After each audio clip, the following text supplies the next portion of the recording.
시스코에서 데이터 센터 솔루션 아키텍처로 근무하고 있는 최호영입니다. 오늘 이 시간에는 SDDC 그리고 클라우드 네트워크 패브릭 혁신과 미래라는 주제로 50분 정도 시스코 ACI가 어떻게 변화를 하고 있고 또 클라우드 패브릭, 네트워크 패브릭에서 어떠한 장점들을 드릴 수 있는지 소개를 해드릴 거고요. 국내에서 어떤 식으로 사용하고 계시는지도 사례들을 좀 살펴보도록 하겠습니다. 전체적으로 데이터 센터 네트워크 패브릭들이 최근 어떤 트렌드들을 가지고 움직이고 있는지를 소개를 좀 해드릴 거고요. 두 번째로 ACI 3.2에서 지금 새롭게 발표되고 있는 패브릭의 변화들을 좀 소개를 해드리려고 합니다. 그 안에는 8월, 9월에 발표될 내용들도 포함이 되어 있습니다. 그래서 특히 ACI를 시스코의 하드웨어 없이도 동작시킬 수 있는 기술을 미리 소개를 해드릴 거고요. 또 AWS와 어떻게 연계를 해서 쓰실 수 있는지에 대한 퍼블릭 클라우드와의 연계 방안들도 소개를 좀 해드리려고 합니다. 마지막으로 국내에서 어떻게 쓰고 계신지에 대한 사례들을 한번 살펴보면서 여기 계신 고객분들이나 파트너분들이 ACI 패브릭을 가지고 실제 우리도 어떤 사례를 통해서 좀 구현해 볼 수 있겠다라는 아이디어를 좀 가져가실 수 있는 시간이 될 수 있을 것 같습니다. 첫 번째로 네트워크 패브릭 트렌드에 대해서 좀 소개를 해드리려고 합니다. 아마도 시스코 세미나이기 때문에 시스코 네트워크에 관련돼서 가장 많이 알고 계시는 고객분들이나 파트너분들이 여기 많이 오셨을 거라고 생각이 듭니다. 일반적으로 많이 사용하고 계시는 네트워크 아키텍처입니다. 흔히 말하는 이제 계층적 구조라고 해서 티어 구조로 많이 사용을 하고 계시고요. 제일 상단에 라우터가 있고요. 그리고 코어 스위치, 이제 백본 스위치라고도 불리는 모듈라 형태의 스위치들이 제법 많이 사용을 하고 계시고 중간에 계층형 디스트리뷰션 스위치, 그래서 이것도 마찬가지로 모듈라 형태로 스위치 많이 사용하고 계십니다. 데이터 센터 같은 경우는 이제 액세스 스위치라고 이야기하기보다는 TOR 스위치라고 해서 렉 메뉴에 탑 오브 렉 스위치들을 많이 사용을 하고 계십니다. 이거는 이제 1U짜리 스위치를 많이 쓰고 계시고 필요에 따라서는 이제 2U짜리 스위치들을 서버렉 상단에 올려놓고 이중화해서 쓰시는 방식들을 주로 사용을 많이 하십니다. 이런 아키텍처를 중심으로 현재 쓰고 계신 방법들을 좀 보면은 이제 우선 각각의 컨트롤러가 좀 분산이 되어 있죠. 당연한 얘기입니다. 물리적인 박스 스위치 안에 개별 OS가 들어가 있고요.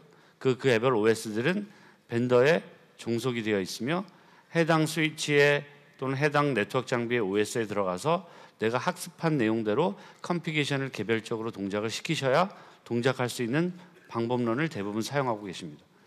그래서 예전 같은 경우에는 이제 API 자체가 거의 없었죠. 그래서 OS 자체가 굉장히 폐쇄적으로 운영되는 게 일반적이었습니다.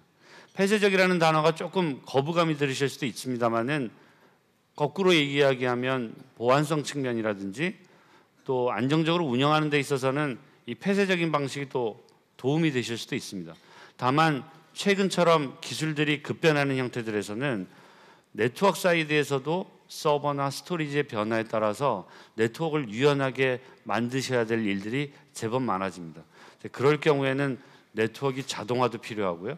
또 다른 툴들하고 모니터링을 한 상태에서 정책을 넣거나 빼는 이런 일들도 필요하시게 될 겁니다. 그러려고 하면 네트워크 개방성들을 좀 가져가야 되는 측면들도 있습니다. 세 번째는 피지컬한 구성도 그대로입니다. 티어링, 계층적 아키텍처입니다. 이런 계층적 아키텍처는 과거에는 굉장히 좋은 아키텍처 중 하나였습니다. 특정 서버 렉이나 또는 특정 파드는 반드시 특정 서브넷을 가져가고요. 특정 VLAN을 가져가고 그것이 곧 하나의 서비스로 연계된 경우가 일반적이었습니다. 그래서 이 서비스가 증설이 일어나면 추가적으로 서버 렉을 더 도입을 해서 네트워크 장비와 서버 장비와 스토리지 장비를 추가하는 게 일반적이었습니다. 심지어는 스토리지도 중요한 데이터는 네트워크에 태우는 게 아니라 파이버 채널을 태워서 연결해서 쓰시는 게 일반적인 구성 방식이었습니다. 근데 요즘은 어떻습니까?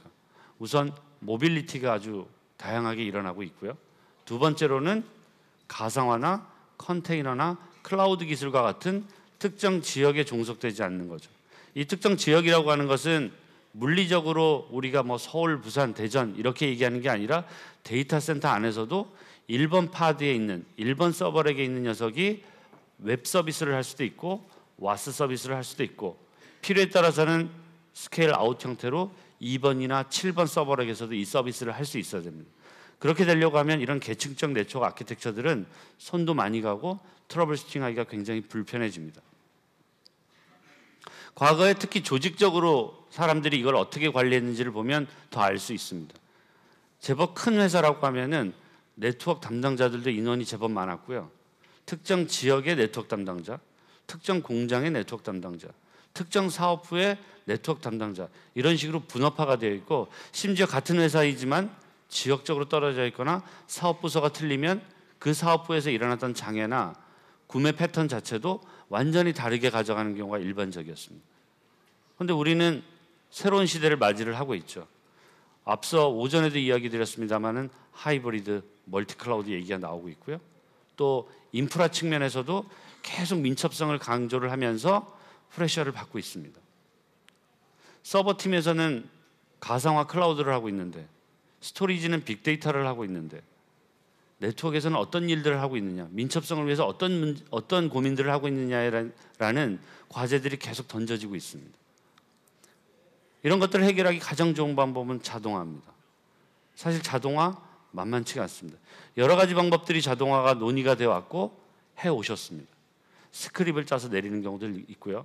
뿌띠나 또는 시큐어 CRT 쓰시면서 거기에 스크랩 넣어가지고 뭔가 자동화 작업하시는 경우들도 있었습니다. 근데 그 수준이 벗어나고 있죠.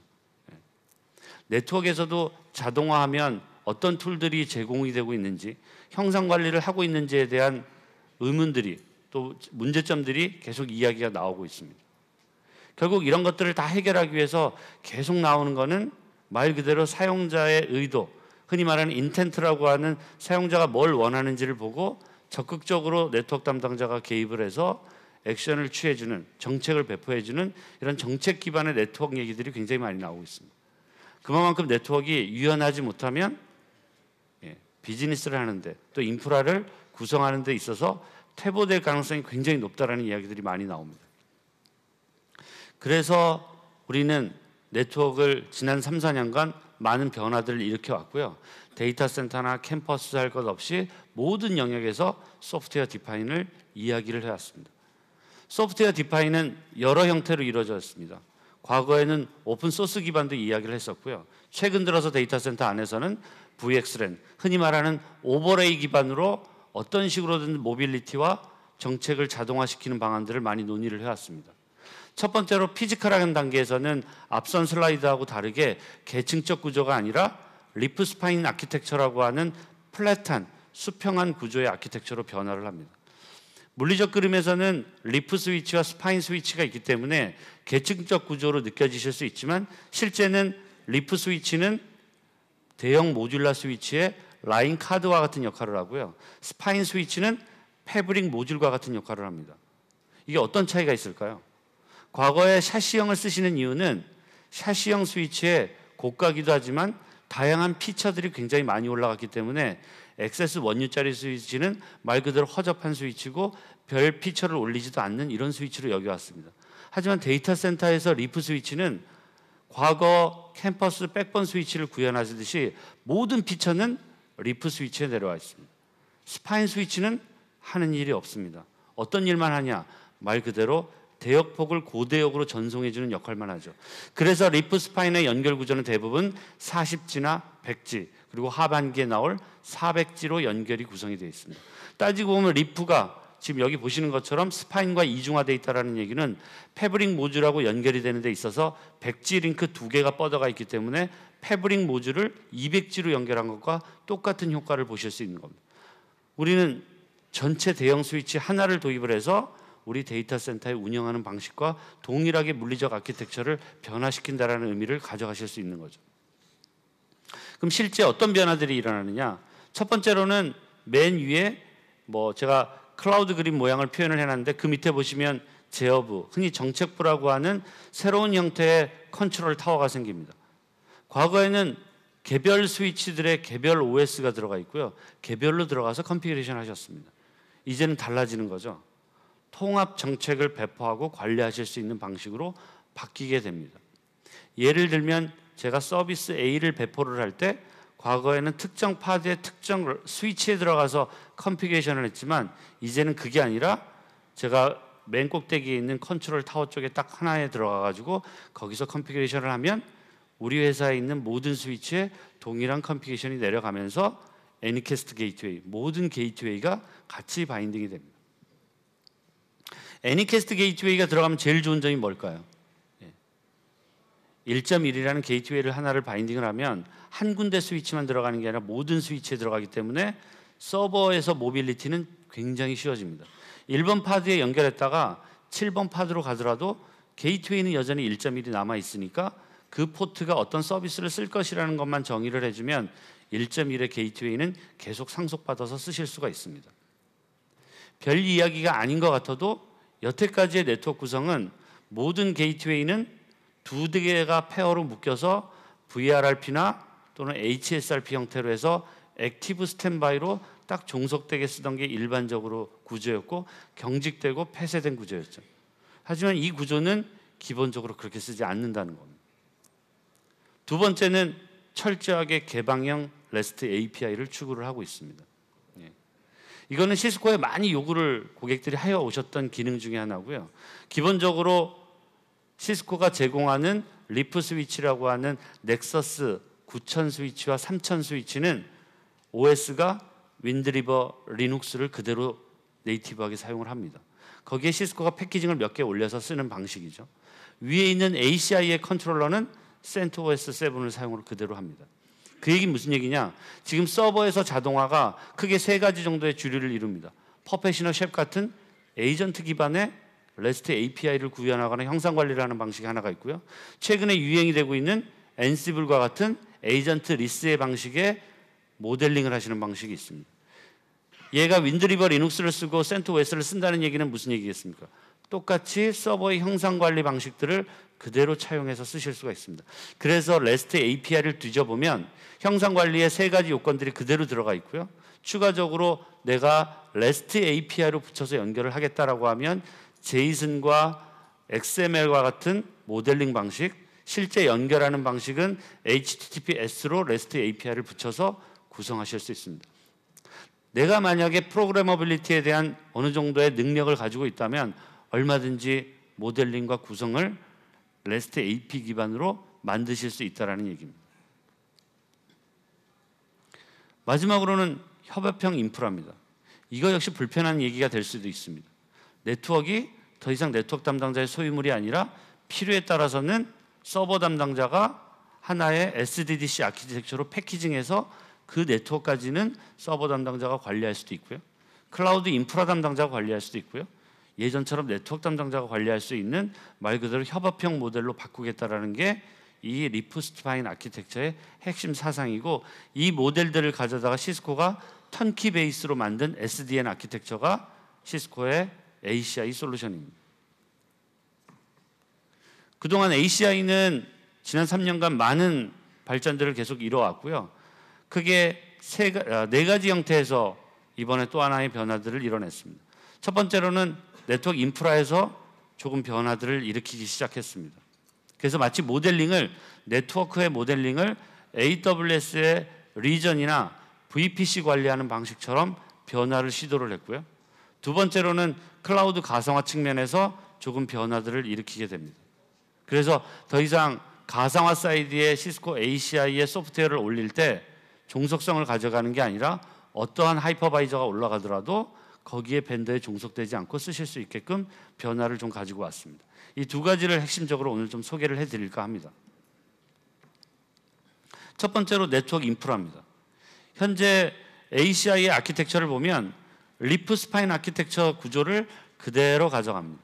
그대로 가져가는 형태에서 API라고 하는 ACI의 정책 서버를 가지고 리프 스파인 아키텍처를 컨트롤하는 게 일반적인 아키텍처 구조들입니다. 그리고 앞서서 개방형 REST API가 필요하다고 말씀드린 것처럼 크게 두 가지로 아래쪽으로 사우스바운드 API, 위쪽으로 노스바운드 API를 구현해 놨습니다. 사우스바운드 API는 오플렉스라는 표준 프로토콜을 사용을 해서 리프 스파인을 컨트롤을 하고요. 필요에 따라서는 NFV라고 하는 엘포 서비스, 방화벽 서비스 뭐 이런 서비스들을 시스코 APIC 서버하고 연동을 해서 정책을 내려주실 수도 있고 필요에 따라서는 정책은 빼고 트래픽만 우회해서 연결하는 형태로도 사용하실 수 있습니다. 위에 노스바운드를 보시면 현재 쓰고 계시는 오케스트레이션 툴들하고 연동이 됩니다. 예를 들면 VM의 vCenter하고 연동을 하실 수도 있고요. 여기 연동의 의미는 오케스트레이션 포함입니다. vCenter도 있을 수 있고 vRA도 있을 수 있고요. 거기에 해당되는 모듈도 제공을 합니다. 두 번째로 마이크로소프트의 시스템 센터, 애저팩하고도 연동해서 사용하실 수가 있고 오픈스택도 마찬가지로 연동하는 방식들을 구현하실 수 있습니다. 3점대부터 특이한 것 중에 하나는 쿠버네티스 또는 오픈시프트 또는 클라우드 파운드리처럼 도커 서비스들에 대해서 비저빌리티를 가져가기 위해서 APIC하고 연계를 하실 수 있는데요.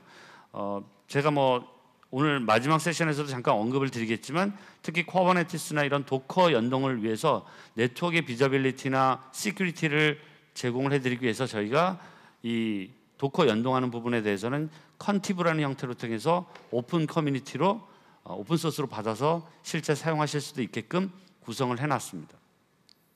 그래서 APIC이 사실은 어떻게 보면 ACI의 정책 서버고 가장 핵심이 되는 두뇌라고 보시면 될 것 같고 얘를 기준으로 해서 위에 오케스트레이션 툴과는 API 형태로 연동을 하고요. 사우스바운드 쪽에 리프 스파인 실제 데이터들이 왔다 갔다 하는 거는 오플렉스 프로토콜을 가지고 실제 연동하게끔 꾸며놨습니다. 자, 실제 그럼 구성을 어떻게 하느냐? 최초에 나왔을 때는 APIC 서버를 가지고 클러스터를 묶고 그 밑에 리프 스파인 아키텍처를 구성하는 형태로 많이 사용을 하셨습니다. 2.0에서 조금 변화들이 일어났죠. 예를 들면 건물이 틀리거나 지역적으로 좀 떨어져 있을 때 얘를 하나의 컨트롤러에서 적용해서 쓰고 싶다라는 요구사항들이 많았습니다. 그러다 보니까 예를 들면 데이터 센터 1에 APIC이라고 하는 정책 서버를 두고요. 데이터 센터 2 쪽에 다시 APIC이라는 정책 서버를 두고 이 두 대의 정책 서버를 클러스터로 묶는 이 기술들을 구현을 합니다. 이게 마치 뭐랑 비슷하냐면 AWS의 한국 리전에다가 VPC를 구성하셔가지고 듀얼로 이중화하시는 형태들하고 동일하다고 보시면 될 것 같아요. 근데 3.0이 새로 나오게 되면서 조금 다른 형태를 가져갑니다. 3.0의 가장 큰 특징은 마치 AWS의 서울 리전과 도쿄 리전을 별도로 운영하면서 통합 콘솔은 AWS 통합 콘솔을 쓰시는 방식하고 유사합니다. VPC가 한국 리전 안에 들어있다라고 규정을 한다면 도쿄하고 서울은 리전이 틀린 거죠. 얘도 마찬가지입니다. 실제 부산과 서울에 ACI를 구축을 해놓고 완전히 개별로 동작을 하면서 프로비저닝만 별도의 MSC라고 하는 멀티사이트 오케스트레이션 툴을 두고 개별로 동작시킬 수 있다는 겁니다. 선뜻 와닿지 않으실 수도 있는데 이렇게 되는 거죠. 만약에 APIC 서버가 정책 서버가 전체 무너져서 새로운 정책을 넣기가 어려운 구조가 되면 어떻게 하느냐. 대표적으로 가운데 멀티파드 같은 경우에는 APIC 클러스터가 무너지면 사이트 1, 2가 새로운 정책을 넣기가 굉장히 어렵지만 오른쪽에 보시는 리전과 같은 멀티 리전과 같은 구성들은 지역적으로 떨어지거나 또는 건물로 떨어져 있다라고 하더라도 완전히 개별로 동작하기 때문에 APIC이 무너지더라도 이슈가 없습니다. 그러면 멀티파드처럼 정책을 단일 관리하기 불편한 게 아니냐. 거기에 대한 보완책으로 멀티 사이트 관리 툴을 도입을 해서 지역적으로 떨어져 있더라도 하나의 서브넷처럼 만든다든가 DR을 액티브처럼 쓰는 기술들을 현재의 복잡한 기술보다는 훨씬 더 심플하게 쓰실 수 있도록 변경을 시킨 게 멀티 사이트라고 보시면 됩니다. 여기서 조금 더 인핸스드하게 나가서 고객분들이 많이 요구하시는 기능들을 몇 가지를 추가를 합니다. 첫 번째는 서울의 데이터 센터를 ACI로 구축을 했는데 우리가 분당이나 일산 지역에 자그마하게 데이터 센터를 소규모로 꾸미고 싶어요. 그런데 ACI 스파인도 사야 되고 리프도 사야 되고 APIC도 사야 되고 이거 복잡해지는 거 아니냐라고 해서 나온 게 리모트 파드입니다. 어떤 식으로 구성을 하느냐. 원격지에는 리프 2대만 구매를 하시는 겁니다. 리프 2대를 구매를 하게 되면 리프 2대 위에 있는 라우터에서 터널링을 뚫고요. 마치 같은 지역에 있는 것처럼 일산이나 분당 지역, 대전에 있는 리프 2대가 여기 스파인에 붙어 있는 것처럼 연결을 해서 쓰실 수 있기 때문에 가성비 측면에서 훨씬 더 유용하게 쓰실 수 있습니다. 원유짜리 TOR 스위치 2대면 원격 지방 사무소에 있는 데이터 센터도 우리 서울에 있는 데이터 센터처럼 쓰실 수 있다는 겁니다. 마치 층이 다르고 건물 정도만 떨어져 있는 것처럼 쓰실 수 있다는 겁니다. 이렇게 되면은 데이터 센터 우리 회사 또는 한국 지역에 있는 데이터 센터 안에 있는 몇 개의 흩어져 있는 사무소의 서버팜들을 얼마든지 원활하게 관리하실 수도 있고요. 심지어는 이렇게 쓰실 수도 있죠. 제가 VDI를 쓰고 있는데 서울에서 데이터 센터의 VDI를 받아서 쓰다가 대전으로 넘어갈 때 심리스하게 넘어갈 수 있느냐? 충분히 넘어갈 수 있도록 구성할 수 있다는 겁니다. 마치 TOR만 변경이 되는 것처럼 모션만 시켜도 그 IP는 그대로 유지를 하더라도 넘어가서는 똑같이 ACI 패브릭이기 때문에 단일 패브릭으로 인식을 하는 겁니다. 마지막으로는 조금 더 나가서 구성을 합니다. 첫 번째 싱글 파드, 멀티 파드, 멀티 사이트, 그 다음에 리모트 파드, 그래도 시스코 스위치 있어야 되는 거 아니냐. 우리는 죽었다 깨어나도 하드웨어는 시스코 못 사겠다. 그래서 HP 익스트림 주니퍼를 쓰고 싶은데 그런데 에이픽 정책은 마음에 드는 것 같아요. 그래서 일부만 당겨다가 사용을 하고 싶고 차용을 하고 싶어요. 이럴 경우 쓰는 방식들입니다. 순수하게 리프 스파인에 소프트웨어만 차용을 해서 VM으로 올리는 방식입니다. 버추얼 파드라는 기술이고요. 이 소프트웨어 스위치는 어느 서버에 올라가든지 관계가 없습니다. 서버에 VM 형태로 스위치가 올라가게 되고 소프트웨어 스위치로 동작을 합니다. 이렇게 되면 그 하단에 있는 또는 상단에 논리적으로 그려져 있는 리프 스위치는 무의미해지고요. 모든 펑션들은 버추얼 스위치와 버추얼 데이터 패브릭 안에서만 동작하게끔 구성을 하실 수 있습니다. 그러면 조금 더 하드웨어 종속성을 탈피를 하시면서 구현하실 수 있는 좋은 구성 사례들입니다. 실제 이런 구성들을 믹스시키면 어떤 구성들이 나올까요? 예를 들면 서울 데이터 센터는 이렇게 쓰는 겁니다. 강남의 데이터 센터를 제가 멀티파드로 구성을 합니다. 2개의 건물에. 그런데 강북쪽에 자그마하게 데이터 센터를 하나 DR 형태로 구성하고 싶어요. 그런데 굳이 스파인까지 들어갈 이유는 없습니다. 그럼 원유짜리 2대의 스위치를 구매를 해서 연결을 하시게 되면 서울 데이터 센터가 하나의 데이터 센터 패브릭으로 완성이 되는 거죠. 자, 분당 쪽에다가 데이터 센터를 또 이렇게 꾸미고 싶어요. 그런데 한쪽은 다른 스위치를 이미 구매해서 아직도 내구 연한이 남아 있습니다. 한 2, 3년밖에 안 됐어요. 근데 ACI 패브릭으로 가고 싶어요. 버추얼 스위치만 구매를 해서 또는 도입을 해서 구성을 하시게 됩니다. 마지막으로 일산 쪽에 싱글 파드로 이미 구성을 했어요. 자, 그럼 우리 데이터 센터는 크게 5개지만 여러 가지 형태가 이미 묶여져 있는 겁니다. 그러면 이렇게 묶었을 때 서울팜하고 분당 일산팜은 각각 동작할 수 있지만 사이트가 틀려지는 거죠. 리전이 달라지는 겁니다. 얘는 그러면 어떻게 관리하느냐? 멀티 사이트로 다 묶어버리면 데이터 센터가 혼합되고 혼재되어 있는 형태라고 하더라도 패브릭 자체는 하나로 운영하시면서 얼마든지 로지컬하게 만들어서 운영하실 수 있다는 겁니다. 이에 대한 네트워크는 피지컬하게 연결할 필요 없이 현재 쓰고 계시는 라우터에 OSPF만 서포트가 되면 OSPF로 연결을 하시면 되고 해당 스파인 스위치들에서 터널링을 열기 때문에 그 위에 있는 라우터는 OSPF만 서포트하면 더 이상 디펜던시나 제약사항들은 없어집니다. 따라서 과거의 ACI가 구성하는 제약 방식들 또는 디자인의 제약사항은 이제 앞으로 거의 사라졌다고 보시면 될 것 같습니다. 하드웨어적인 부분 또는 소프트웨어적인 부분 또는 지역적인 부분 또는 건물에 대한 제약 부분들은 완전히 걷어냈다라고 보셔도 무방할 것 같습니다. 두 번째는 클라우드 가상화 쪽을 잠깐 소개를 해드리겠습니다. VMware를 엔터프라이즈에서는 여전히 많이 사용을 하고 계시고요. VMware를 쓰시면서 NSX를 쓰실 수도 있고요. 또 오픈스택이나 또는 리눅스 플랫폼을 쓰시면서 OVS를 쓰실 수도 있고 리눅스 브릿지를 소프트웨어로 쓰실 수도 있습니다. 그럴 때마다 걸리는 부분 중에 하나가 하드웨어 디펜던시를 가져갈 거냐 소프트웨어 디펜던시를 가져갈 거냐의 문제고요. 또 예를 들면 VM에 V 스위치를 올렸는데 시스코에 리프 소프트웨어 스위치를 올렸을 때 VM에서 플러그인을 지원해 줄 것이냐 말 것이냐 기술 지원에 대한 문제들도 이야기가 많이 되고 있고요. 실제 VM웨어 6.5의 업데이트 버전 1부터는 시스코뿐만 아니라 모든 스위치에 대해서 더 이상 플러그인을 제공해 주지 않게끔 폐쇄적으로 바뀌었습니다. 이런 경우에 만약에 ACI와 같은 소프트웨어를 쓰려고 하면 어떻게 쓸 거냐? 앞으로는 못 쓰고 완전히 이격돼서 서로 다른 영역들을 체계를 구축을 해야 될 것이냐에 대한 이야기들이 굉장히 많이 나왔습니다. 근본적으로 더 이상 하이퍼바이저에 대한 종속을 가져가는 것은 시스코는 무리가 있다라고 판단을 하고 오른쪽과 같이 완전히 바꿔버렸습니다. 하이퍼바이저가 뭐가 됐든 관계없이 바꿔버리고요. VM의 버전에 상관없이 관계없이 바꾸고 시스코의 리프 스위치가 버추얼 머신으로 올라가고 그 버추얼 머신이 해당 박스에서 해당 ESX 서버에서 코어 스위치 역할을 하게끔 변경을 시켜버립니다. 그럼 가장 걱정하시는 게 이거일 수 있을 것 같아요.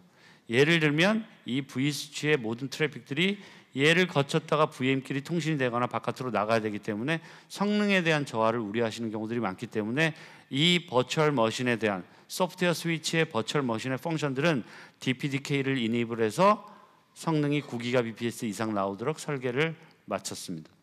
따라서 현재 하이퍼바이저에 대한 동속성을 없애고 그 위에 버전들이 어떻게 변하든지 간에 관계없이 마치 NFV의 라우터가 올라가듯이 스위치도 NFV 형태로 변경되는 추세로 시스코가 변경하기 시작했습니다. 이 방식을 그대로 들고 와서 현재 다양한 하이퍼바이저들도 종속성 없이 바꾸겠다는 게 시스코의 생각입니다. 오픈소스에 대해서도 여전히 계속 지원을 할 거고요. 새로 나오는 파이크라든지 오픈스택에 새로 나온 6개월마다 새로 나오는 버전들에 대해서도 적극적으로 현재 지원할 예정들입니다. 도커는 세션에서 다시 한번 다루겠지만 도커를 운영하시면서 가장 어려운 점 중에 하나, 컨테이너 서비스들의 가장 어려운 점 중에 하나가 네트워크 비저빌리티와 시큐리티 서비스들입니다. 이거를 어떻게 해결할 거냐에 대한 문제들이 계속 제기가 되어 왔고요. 두 가지 형태로 현재 제공을 해드리려고 합니다. 하나는 ACI를 통해서 플러그인 시키는 방법이 있고요. ACI에서 제공하는 소프트웨어를 도커 기반에서는 무료로 제공을 하게끔 소프트웨어 버전도 제공을 합니다. 컨티브라는 솔루션을 적용하시게 되면은 실제 ACI에서 적용하는 이 기술들을 이 하단에 내려서 VPP를 적용하실 수 있고요. 실제 네트워크 비저빌리티와 컨트랙과 같은 보안 펑션들을 그대로 유지해서 쓰실 수 있게끔 시스코가 오픈 커뮤니티에 제공을 해드리고 있습니다.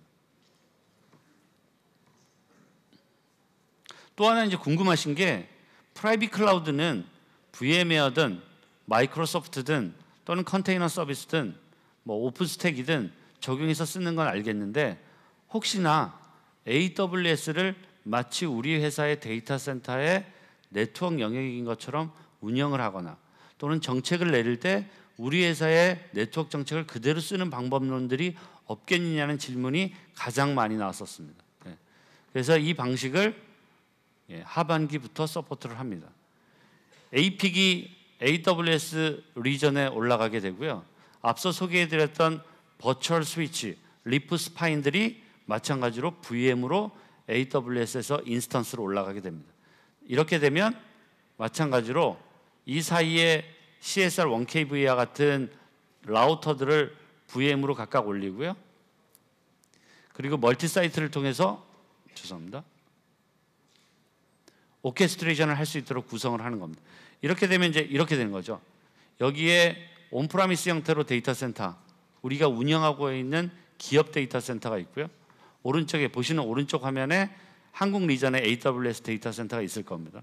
거기에 인스턴스로 버추얼 스위치를 올리고요. 라우터를 하나 올리고요. 반대편에 우리 온프라미스 데이터 센터에 라우터를 올려서 OSPF를 연동을 하고 라우터끼리 터널링을 맺어줍니다. 터널링을 맺고 실제 네트워크 정책은 상단에 보시는 ACI 멀티사이트 오케스트레이터를 통해서 배포를 해주면 AWS에 있는 데이터 센터의 네트워크 아키텍처도 ACI의 단일 콘솔을 통해서 IP를 어사인하거나 또는 단일 IP 패브릭으로 묶으실 수 있는 구현들을 실제로 적용하실 수 있게 됩니다. 그래서 엔터프라이즈 클라우드 사이드에서 퍼블릭 클라우드 사이드로 진화한다고 보시면 될 것 같고요. 내년에는 이것을 애저까지 확대시키고 구글의 GCP까지 확대시킬 계획입니다. 네트워크 보안 사이드에서는 당연히 지원돼야 될 부분들을 추가적으로 지원을 합니다. 마이크로 세그먼트라고 하는 IP 단위의 보안이 아니라 좀 더 뎁스 있게 내려가서 VM 이름이라든지 이제 어노테이션이라고 하죠. 사실 오늘 앞서서도 그 클라우드 쪽에서 보안을 좀 상세하게 소개를 해드렸었는데요. 데모 시연에서 예를 들면 현재 서버팀에서 VM 이름을 변화를 한다거나 또는 호스트의 명을 집어넣을 때 태그값, 흔히 말하는 어노테이션이라고 하는데 VM을 만들면서 자산관리 용도로 태그를 만들어서 집어넣으실 수 있습니다. 예를 들면 제가 웹서버를 VM을 하나 호스트명하고 동일하게 하면서 우리 회사 전체가 인식하기 좋게 태그를 붙이는 거죠.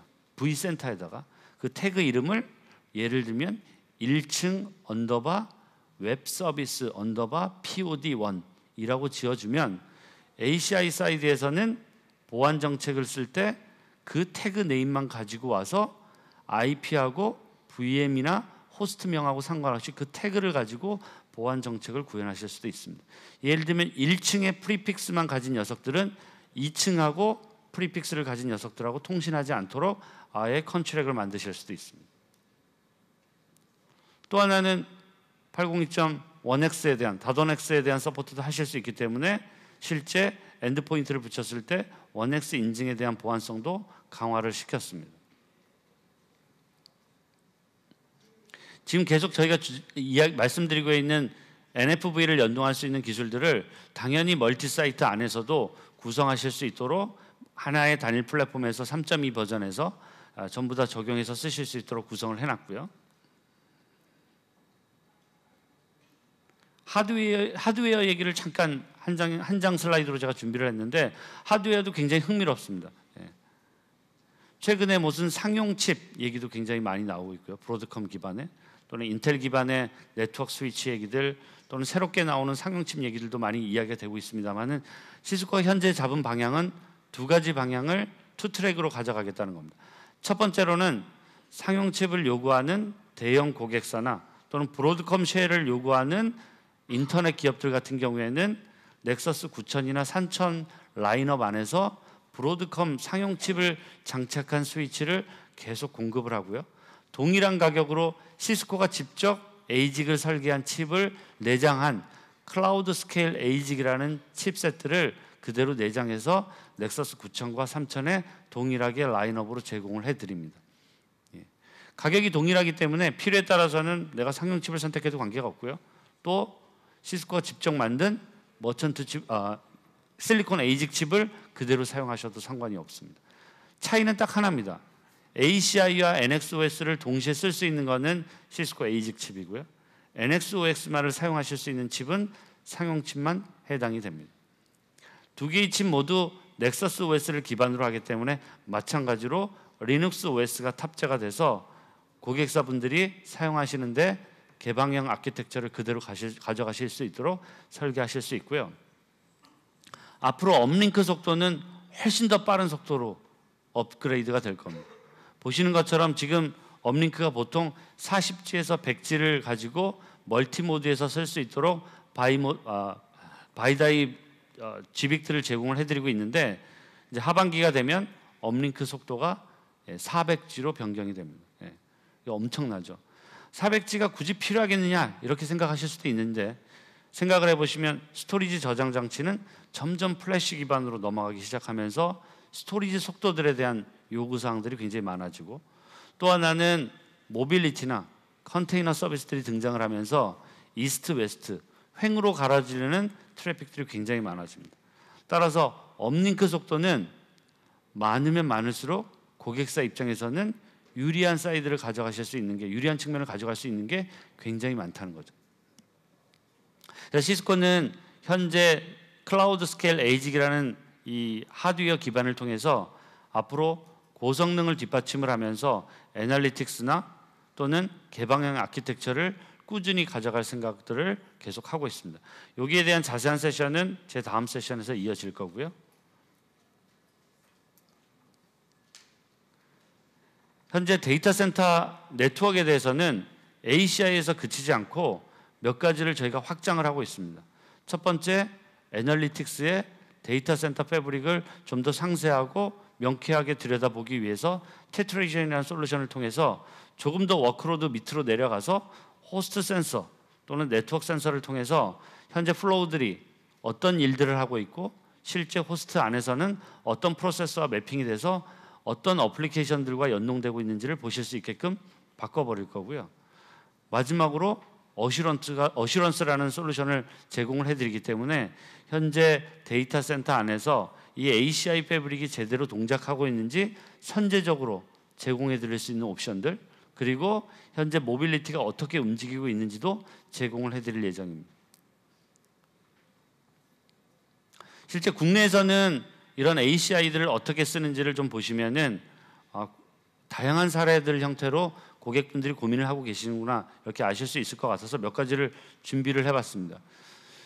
국내에서 유독 SDN에 대한 관심들이 많기 때문에 시스코 ACI나 넥서스 9K 같은 경우에도 다른 제품에 비해서는 아시아 시장 안에서 한국이 월등하게 넥서스 9K나 ACI가 판매가 굉장히 많이 되고 있습니다. 현재 40여 개 이상의 프로덕션 고객들이 계시고요. 실제 노드 기준으로 하면 5만 노드 이상이 ACI를 통해서 현재 한국에서 서비스가 되고 있습니다. 몇 군데 사례를 좀 살펴보겠습니다. 특히 흥미로운 게 제조 쪽에 현재 ACI가 가장 많이 도입이 돼서 사용을 하고 있고요. 대형 데이터 센터들 안에 현재 굉장히 많이 들어가 있습니다. 특히 UCS 블레이드 아키텍처 조합이라든지 또는 그 밑에 가상화를 사용하고 계신 아키텍처 안에서 ACI가 구동되는 경우들이 굉장히 많습니다. ACI의 대부분 도입 사례 이유 중에 하나는 기존의 네트워크에 경직된 아키텍처를 제거를 하고 비즈니스 민첩성을 가져가기 위한 경우들이 굉장히 많습니다. 그래서 우리가 제조 라인 안에서 프로덕션 라인들이 굉장히 많이 가지고 계실 텐데 현재 프로덕션 라인들의 예를 들면 1번부터 7번 라인 또는 1번부터 7번 공장 사이 안에서 A라는 프로덕션을 하고 계셨다가 얘를 가변적으로 B로 바꾸거나 또는 A를 확장을 시킬 때 사실은 우리가 지금 다 IT가 이네이블된 상태고 IP가 이네이블된 상태의 프로덕션 라인들을 많이 가지고 계시기 때문에 이 IP 어드레스나 서브넷에 대한 제약들이 굉장히 많았습니다. ACI가 기본적으로 제공해 줄 수 있는 가장 큰 장점 중에 하나가 프로그래머빌리티나 소프트웨어 디파인도 있지만 실제 네트워크 레벨에서 봤을 때 가장 많이 주는 장점 중에 하나는 IP의 이동성과 IP의 확장성입니다.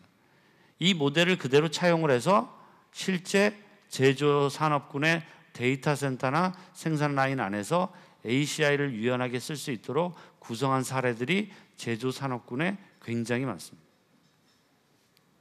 두 번째로 유통 산업군 사례 중에 하나인데요. 여기는 네트워크를 템플릿화, 정형화시킨 겁니다. 흔히 말해서 이제 메타파일화 시킨 겁니다. 지금 우리는 네트워크 컨피그레이션을 어떻게 하고 있냐면 박스 단위 또는 IP 게이트웨이 단위, OB 단위, 즉 관리 스위치의 IP 어드레스 단위로 관리하시는 게 일반적이잖아요. 그렇게 쓰지 않겠다는 거죠. 더 이상 네트워크 운영자를 충분하게 충원해 주지도 않고 그리고 네트워크 기술도 많이 변할 뿐더러 주변에 있는 기술들이 많이 변화를 하기 때문에 앞으로 네트워크 관리도 AWS나 일반 클라우드처럼 형상 관리 형태로 가겠다라는 겁니다. 엔터프라이즈가 다양성을 많이 띠는 건 사실이지만 다양성이 많아지면 많아질수록 컴피게이션이 복잡해지고요. 장애가 발생할 가능성도 높고요. 휴먼 에러가 발생할 가능성도 높고요. 실제 장애가 발생했을 때 찾기도 굉장히 복잡해집니다. A 서비스는 3티어 구조를 쓰고요. 어플리케이션도 3티어 구조인데 오픈소스를 쓰고요. 어떤 구조는 2티어 구조인데 마이크로소프트의 단넷 구조를 쓰고요. 네트워크 구조는 뭐 세계의 호흡을 지나치고요. 이런 게 너무 많다는 거죠. 그러다 보니까 네트워크 담당자가 사람의 리소스는 정해져 있는데 이걸 트러블 슈팅하고 배포하기가 너무너무 어렵다는 겁니다. ACL, 액세스 리스트 어떻게 관리하십니까? 보통 백번 스위치에 수만 개의 라인이 들어가 있고 실제 컴파일을 해보면 10만 개 이상의 컴파일이 그대로 보이면서 슈퍼바이저에 CPU 임팩트를 주는 경우도 비일비재합니다. 왜 우리가 액세스 리스트가 10만 개나 또는 만 개가 넘을까요? 사실은 서비스가 굉장히 복잡하기 때문에 어쩔 수 없이 호스트 레벨이나 또는 포트 레벨로 정의할 수밖에 없다는 겁니다. 그래서 비즈니스가 민첩해지려면, IT가 민첩해지려면, 조금 더 스페시픽하게 네트워크가 민첩해지려면 템플릿화, 정형화, 메타 파일화 시켜야 된다는 겁니다. 그래서 A 고객이 들어오거나 우리 그룹사에 B 고객이 들어왔을 때 3티어 구조의 네트워크 아키텍처를 하드웨어로 내리는 게 아니라 소프트웨어적으로 내리겠다는 겁니다. VRF, 라우터 소프트웨어, 라우터 1개, BD, 스위치 3개 내려서 웹, 와스, DB, 3티어 구조를 만든다든가, 웹와스, DB, 스위치는 하나, 라우터도 하나, 이런 구조로 만든다든가, 3, 4개 정도의 템플릿을 만들어서 고객사가 입주했을 때 서버팀이나 스토리지 팀과 함께 템플릿을 정형화시켜서 내려줬을 때 훨씬 비즈니스도 빨라지고 IT도 민첩해지고 트러블 슈팅도 빨라진다는 겁니다. 큰 오해 중에 하나가 SDN은 복잡하고 어렵다라는 얘기들이 많습니다. 맞는 얘기이기도 합니다. 그러나 역설적으로 지금 있는 네트워크를 그대로 들어서 SDN으로 옮기기 때문에 복잡해지는 거고요. 실제 우리는 네트워크를 이미 복잡하게 쓰고 있는 겁니다. 이건 선택을 하셔야 되는 겁니다. 민첩성과 복잡성은 절대 같이 갈 수 없습니다. 둘 중에 하나는 포기를 하셔야 돼요. 그렇다고 모두 민첩성으로 갈 수는 없지만 병행해서 가더라도 빨라지길 원한다면 템플릿화, 정형화 시키시는 게 IT 민첩성을 가져가는데 첫 번째 시작입니다. 대표적인 유통기관의 사례고요. 교육기관도 최근 이런 이야기들을 굉장히 많이 합니다. SDDC 또는 SDN 이야기를 하면서 캠퍼스 데이터 센터 안에서 어떻게든 모빌리티나 또는 P2V를 하면서 네트워크도 조금 더 유연성을 가지고 있는 네트워크를 구현하겠다는 사례들이 조금씩 나타나고 있고요. 여기에 대표적인 사례로 교육기관에서도 이런 일들을 많이 하고 계십니다. 금융산업군에서도 최근에 SDN 얘기를 굉장히 많이 하고 계시는데 여기는 멀티 데이터 센터를 가지고 있는 사례들입니다. 도움이 되실지는 모르겠는데 물론 실제 프로덕션에서는 어떤 아이디어를 가지고 쓰시는지에 따라서 조금 달라질 수는 있습니다. 예를 들면 이런 경우입니다. 데이터 센터를 2개 정도 가지고 있는데 새로운 데이터 센터를 구축하면서 1개의 데이터 센터는 페이드 아웃 시키고요. 2개의 데이터 센터 중에 새로운 데이터 센터를 프로덕션으로 쓰고 두 번째 데이터 센터를 DR로 바꿔버리는 겁니다. 방법은 여러 가지가 있는데 피지컬하게는 말 그대로 날짜 잡아서 추석 연휴 기간이나 또는 황금 연휴 기간에 블락을 시키고 서비스 중단시킨 다음에 이동하는 방법들도 있습니다. 근데 그렇다고 모든 게 해결될까요? 해결되지 않죠. 제일 먼저 걸리는 게 네트워크 사이드에서는 IP입니다. 모든 현재 장벽과 모든 경직선들은 IP 서브넷에서 시작됩니다. 그 IP 서브넷이 특히 어플리케이션하고 서버팀한테는 어떤 영향을 주냐? 클러스터에 가장 많은 영향을 줍니다. 우리가 클러스터 네트워크라고 보통 이야기하면 어떻게 구성을 합니까? 과거에 멀티캐스트로 구성했죠. 근데 멀티캐스트라는 게 결국은 브로드캐스트하고 유사합니다. 특별하게 옵션 쓰지 않으면 멀티캐스트는 플러딩입니다. 플러딩은 브로드캐스트 도메인 한 개의 도메인 안에서만 동작을 합니다. 결국 서브넷 영역이 넘었으면 동작하지 않는다는 거고요. 유니캐스트로 바꿨다고 치더라도 마찬가지죠. 어떤 사람이 유니캐스트를 라우팅을 통해서 넘겨서 클러스터로 묶겠습니까? 그렇게 쓰지 않죠. 한 개의 서브넷을 클러스터로 씁니다. 그런데 데이터 센터를 무중단으로 이전을 하거나 신규 구축을 한다고 생각을 해보면 걸리는 게 뭘까요? IP 이동이 아니라 클러스터에서 전부 걸려버립니다. 근데 재밌는 거는 클러스터 쓰는 서버들은 어떤 서버일까요? 중요한 서버입니다. 중요하지 않은데 누가 클러스터를 쓰겠습니까? 다 그냥 낱개로 쓰는 겁니다. 아니면 근본적으로 아키텍처를 바꿔버리는 거죠. 마이크로 서비스 아키텍처로. 근데 이제 와서 갑자기 우리가 IP 경직성도 가지고 있는 회사인데 뜬금없이 IP 경직성 다 밀어내고 오늘부터 컨테이너 서비스 절대 할 수 없습니다. 한 단계 한 단계 시작을 하셔야 될 텐데 그중에 첫 번째 출발이 이런 모빌리티 서비스가 되는 겁니다. 그럼 어떻게 운영을 하길래 모빌리티 서비스를 가능하게 하느냐? 예를 들면 물리적으로 세계는 떨어져 있지만 ACI 구축을 통해서 SDN 구축을 통해서 단일 패브릭으로 만들어가는 과정을 만들어버립니다. 그래서 예를 들면 데이터 센터 1에서 클러스터로 해서 6대의 서버를 가동하고 있었는데 이 첫 번째 데이터 센터를 페이드아웃 시키고요. 없애버리고 저쪽에 있는 3데이터 센터로 옮기기 시작할 거예요. 그럼 작업들을 하시면 되죠. 이 해당 클러스터만 앞서 라이브 데모처럼 하나의 단일 패브릭인 것처럼 만들어버립니다. 그 서브넷만. 그렇게 되면 다른 리스크들도 싹 사라지는 거죠. 그리고 나서 6대의 서버를 조금씩 이동을 하는 겁니다. 4대의 클러스터 6대 중에 4대는 살린 상태에서 2대를 떼서 신규 데이터 센터 3데이터 센터로 이동을 시킨다거나 가상화가 돼 있으면 모션도 적극 고려를 하거나 HA 옵션을 고려를 해서 같은 서브넷인 것처럼 넘겨서 반대쪽에 있는 VMware vCenter를 통해서 옮긴다거나 SRM 통해서 솔루션 통해서 켜서 클러스터를 다시 조인을 시켜서 6대를 살리는 거죠. 그럼 4대는 여전히 제1 데이터 센터에 있고요. 2대는 새로운 데이터 센터로 오거나 또는 신규 데이터 센터로 가는 겁니다.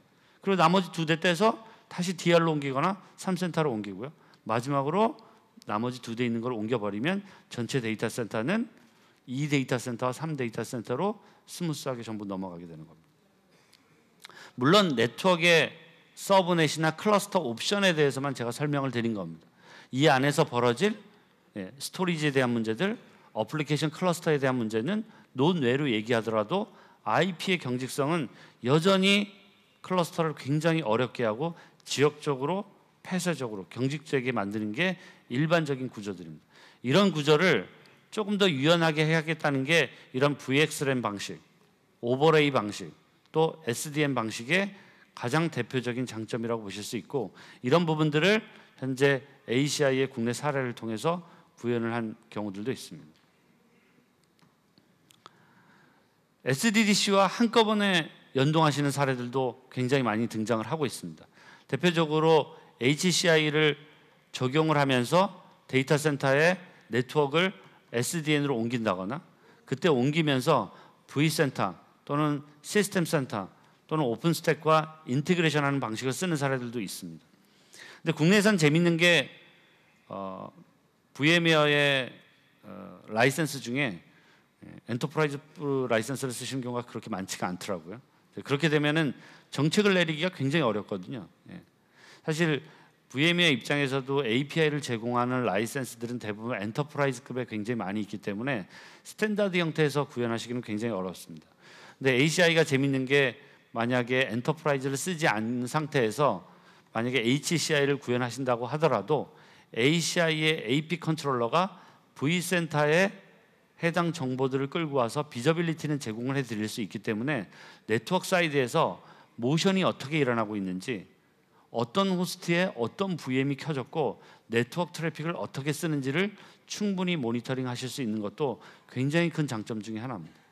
그래서 혹시나 지금 여기 고객사 사례처럼 만약에 ACI를 구매할 계획이 있으시거나 이미 쓰고 계신 고객이 계시는데 우리 ACI 패브릭 밑에 VM의 vCenter나 마이크로소프트의 시스템 센터들이 돌아가고 있다라고 하면 리드 온리 모드로 여기에 플러그인만 시켜주시게 되면 크리덴셜만 집어넣으면 됩니다. 넣어주시게 되면 실제 네트워크 패브릭 인터페이스 안에서 VM 자원들이 어떻게 이동하고 있고 얼마만큼 쓰고 있는지를 보실 수 있기 때문에 네트워크 사이드 입장에서는 서버의 네트워크에 대한 서버 네트워크 패브릭에 대한 가시성을 크게 높일 수 있는 굉장히 좋은 사례 중에 하나입니다.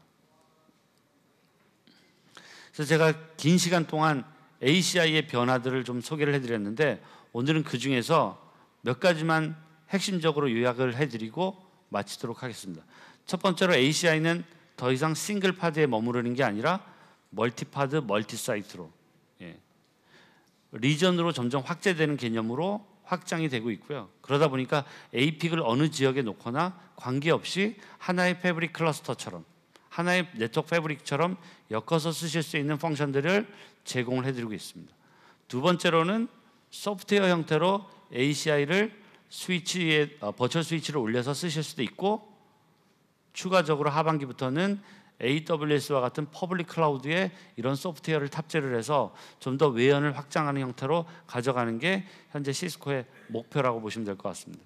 많은 분들이 멀티 클라우드 그리고 소프트웨어 디파인들을 많이 이야기를 하고 계실 텐데, 시스코의 ACI 솔루션을 통해서 네트워크 사이드에서 멀티 클라우드 그리고 소프트웨어 디파인을 좀 더 혁신적으로 구현하실 수 있도록 시스코가 많은 도움을 드리도록 하겠습니다. 지금까지 시스코 ACI 솔루션에 대해서 소개를 해드렸고요. 남은 시간 동안 좋은 정보 얻어 가시길 바랍니다. 고맙습니다.